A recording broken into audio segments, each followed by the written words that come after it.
Mamalengke muna tayo. Nasa may 4th Avenue, Caloocan Market ngayon si Edwin Duque, RH23. Edwin, good morning. May buntag Kuya Angel, bahagyag bumaba kayo yung presyo ng gulay. Itong ampalaya na 200 kahapon. 160 yung presyo ngayon. Sariwang-sariwa Kuya Angel. At yung 100 pesos na kalabasa, bababa ng 70 pesos yung bawat kilo.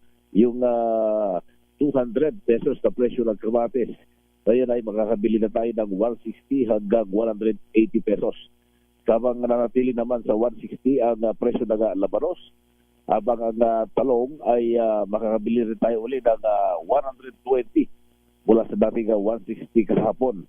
Ang luya nanatiling 120, ang sibuyas naman ay 180 hanggang 200. Kahapon ay 220. May mga, ang sabi ng mga tindera, depende sa bagsak araw-araw sa kanilang pinagkukunan sa balintawak. Kapag mataas din. Kapag sobrang baba naman, ay bumababa rin yung kanilang presyo. Kaya itong bawang na 160 hapon, merong 120 hanggang 150 yung bawat kilo. May 10 piso or binaba. Ang sayote, back to 80 pesos mula sa dating 100 pesos. Nanatili naman sa 80 to 100 ang repolyo, ang carrots 200 hanggang 220.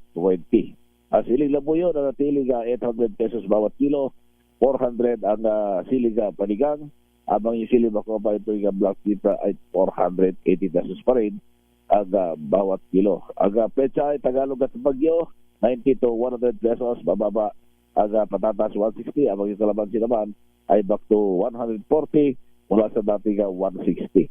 Yung presyo naman ng isda ko dyan, natili 320 ang bangus na gupan, habang 260 naman yung medyo maliliit na galing ng Bulacan, at yung tilapia galing ng Batangas ay 140, bumaba na 10 piso. Ang tilapia naman na galing ng Bulacan, nabibili mo ngayon ng 90 pesos hanggang 120 pesos. Natiling 280 ang galunggong at yung ibang klase ng mga isda. Pero itong presyo ng karne naman ay nanatiling 200 kahit sa palengke. Pero may pinakamababa dito, merong 180 dito sa may 10th Avenue.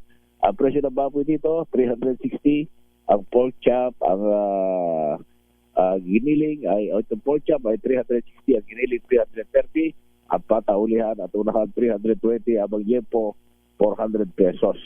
So mas mataas ng 40 pesos kaysa ibang palengke na mayroong sariling katayan.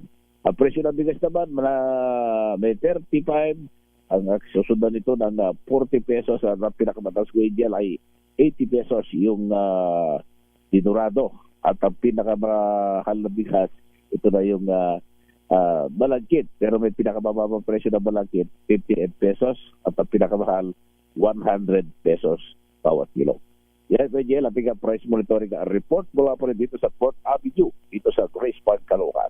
RH23, Edwin Duque nagulat sa BCRH, una sa Pilipinas, una sa